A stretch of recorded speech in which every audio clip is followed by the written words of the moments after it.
खुलुमबाय बे समाव बडलेण्ड इंखं टेलिभिजननि स्टुडिय'आव आं मिथिका नार्जारी दिनै फुंबिलिनि गाहाय रादाबफ्राव दङ। खोला बिजनि दखरा दुलाराय बर' फरायसा आफादा टप 10 मासि आवग्रिनो हानाय फरायसाफोरखौ बरायनायजों लोगोसे मान बावदों। बाक्सानि बाजिगावआव फिसाज्लानि आखायाव जोनोमगिरि बिमानि जिउ खहा। नेपालाव हेलिकप्टार क्रेश जानानै सा 6नि जिउ खहा। बराकनि श्रीकनायाव आसाम राइफल्सआ 2 कौटि रांनि ड्राग्सजों लोगोसे 4 हमदों। सोनाब बंग पन्चायत बिसायख'थिनि फिथाइया ओंखारबाय। बांगालुरुनि हिन्दुस्तान एर'नटिक लिमिटेड एयारपर्टआव बिरखं जाब्रबथाय। दिल्लीयाव अखा गैयाजासेनो जमुना दैमानि दैया खैफोद सिमानि गोजौजों बोहैगासिनो दङ। आसाम सरकारा 5 लाख PMAY न' हाबजेननाय हाबाफारिखौ खेबसेयैनो खुंनो लादों। दानिया फैदोनि आबुं रादाबाव।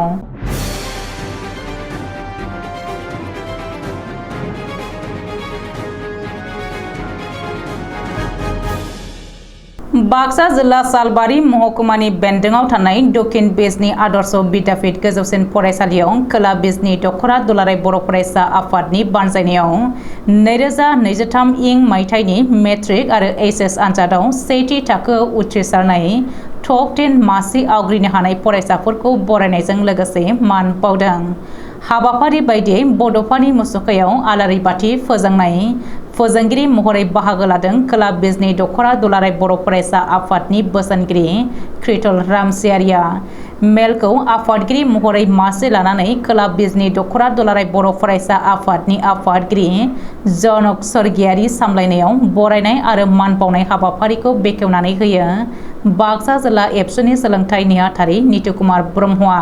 बे बरायनाय हाबाफारियाव खोला बिजनि दखरा दुलाराय बर' फरायसानि बेन्दोङाव थानाय 2023 बोसोरनि मेट्रिक आनजादाव गासै 120, बेनि गेजेरावनो डिस्टिंक्शन 4, स्टार्ट 12, फार्स्ट डिभिजन 41 आरो HS आव गासै 102। साइन्स आयदायाव बेनिनो गेजेरावनो स्टार्ट 9 आरो फार्स्ट डिभिजन 27 उथ्रिसार जानो हानाय फरायसाफोरखौ बरायनायजों लोगोसे मान बावदों। बे बरायनाय आरो मान बावनाय फरायसाफोरनो मान बिलाइजों लोगोसे गांफा आर'नाइ फालि गथायदों। लोगोसे बिमा बिफानोबो गांफा आर'नाइ होनानै मान बावदों। बाक्सा जिल्लानि गबरथना पुलिस थानानि बेन्दोङाव थानाय बाजिगावनि मानिक सरखार मुंनि अन्थाइ बिखा फिसाज्लाया बुयै बुथारो गावनि असे जोनोमगिरि बिमा जसना सरखारखौ। गोबां समनिफ्रायनो खनले अयथासार खालामबोबाय थादोंमोन फिसाज्ला मानिक सरखारा।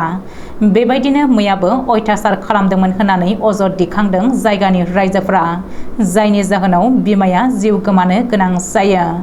जायगानि रायजोआ जसना सरकारनि गोथै देहाखौ नुनानै बेनि उनावनो अन्थाइ बिखा फिसाज्लाखौ हमनानै दोननानै पुलिसनो खौरां हरनायनि उनाव जाथाय जानाय जायगायाव पुलिसनि मोनसे गिदिर हानजाया नुजाथिफैयो आरो बेनि उनावनो पुलिसआ जसना सरकारनि फिसाज्ला मानिक सरकारखौ एरेस्ट खालामो।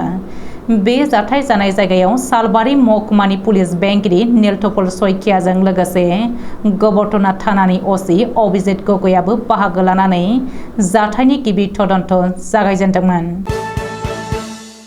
नेपालनि सलुखुम्फु जिल्लानि लामजर गामियाव हेलिकप्टार क्रेश जानानै सा 6 सुबुंनि जिउ खहा जादों। बे सा 6नि गेजेराव साबाया मेक्सिक'निफ्राय फैनाय टुरिस्टमोन आरो सासेया हेलिकप्टारनि पाइलट केप्टेन सेठ बाहादुर गुरुं होननानै मिथिहोदों काठमान्डु बिरखं गाथोननि अथ'रिटिया। केप्टेन सेठ बाहादुर गुरुङा 1998 मायथाइनिफ्रायनो हेलिकप्टार बिरहोनायनि रोंगौथि दङमोन, नाथाय बे खेबाव एयार ट्राफिक कन्ट्रलजों फोनांजाब मोनैयाव खैफोदनि शिकार जानांबाय। मेक्सिक'निफ्राय फैनाय साबा दावबायारिफोरखौ मानां एयारनि गंसे प्राइभेट हेलिकप्टार 9N AMN नम्बरखौ केप्टेन सेठ बाहादुर गुरुङा हिमालयनि थिखिनि सुरखियाव मेक्सिक'निफ्राय फैनाय दावबायारिफोरखौ लांदोंमोन। बे समावनो फैफिननाय समाव लामजर गामियाव बे जाब्रबथाया जादों। बराक सेरफांनि काछार जिल्ला श्रीक'नायाव आसाम राइफल्सनि मोनसे हानजाया साब्रै सुबुंखौ हमनानै बिसोरनिफ्राय 2 कौटि रां बेसेननि 24 पेकेट हेर'इन जब्द खालामनो हादों।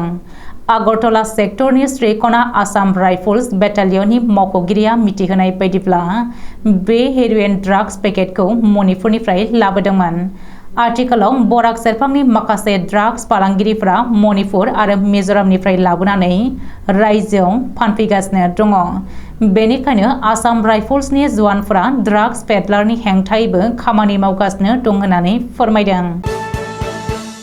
थांनाय 8 जुलाइखालि रायजोनाङैनो सोनाब बंग'नि पन्चायत बिसायख'थिया जोबोद दुंहावहावनि गेजेरजों जानानै थांनायनि उनाव 11 आरो 12 साननै भट साननानै सोनाब बंग' रायजोआरि बिसायख'थि मावख'गिरिया फिथायखौ फोसावबाय। बेनिनो मोन 6,03,229 मासिनि गेजेराव टिएमसि दोलोआ गासै 3,01,526 मासि आवग्रिनो हानानै सेथियाव देरहासारदों।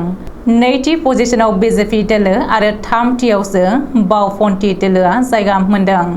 रायजोनि गासै मोन 6,01,000 बुथ मिरुआव खुंनाय बिसायख'थियाव गासै 80.71% भटिं जादोंमोन। टिएमसि दोलोनि बुंथिगिरि कुणाल घोषआ बिजेपि दोलोखौ सोंखारिनानै बुंदों दि आथिखालाव बिजेपि दोलोआ सोनाब बंग'आव थै लोंनो लुबैगासिनो। बेनिखायनो रायजोनि बे पन्चायत बिसायख'थियाव दुंहाव थासारि लाबोनो नाजादोंमोन। खोला भारतनि बांगालराव थानाय हिन्दुस्तान एर'नटिक लिमिटेडनि बिरखं गाथोनाव वेर प्रेमियार A1 बिरखंखौ टेकनिकेल आनजाद नायनाय समाव जेब्ला लेन्डिं खालामो अब्ला जाब्रबथाय जादों। अदेबानि बे जाब्रबथाय जानायाव रावनिबो जिउ खहा जायाखै। सानै पाइलटनि अनगायै रावबो गैयामोन बै बिरखंआव। सुलुङाव फोरमायथिनाय बायदिब्ला एयारपर्टनि रानवेयाव गोबां दै लोमनायनि जाहोनाव रानिं हालोदाव बिरखंआ जोबोद बांद्राय प्रेसार मोननांदोंमोन, जायनि जाहोनाव पाइलटआ कन्ट्रल खालामनो हायैयाव बिरखंनि खर'आ उनाव खुन्थिंहैदों आरो खहा जादों।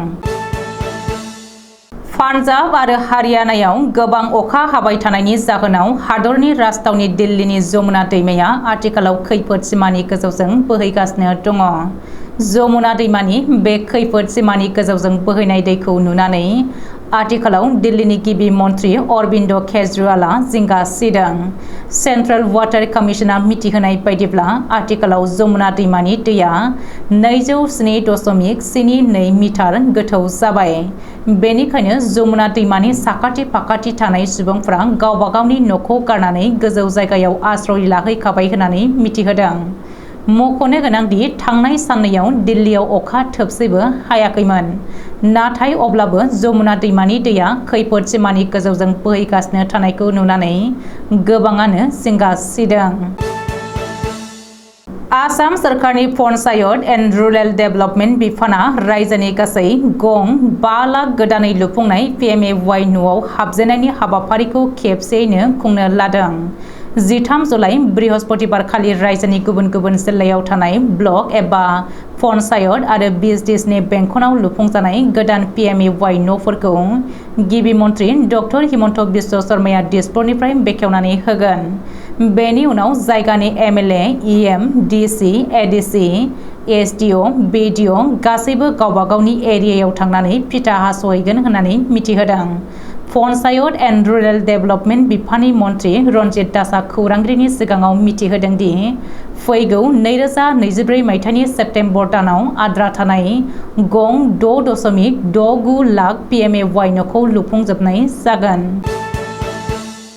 दिनै फुंबिलिनि रादाबा एसेनोसै। गोजोन्थों।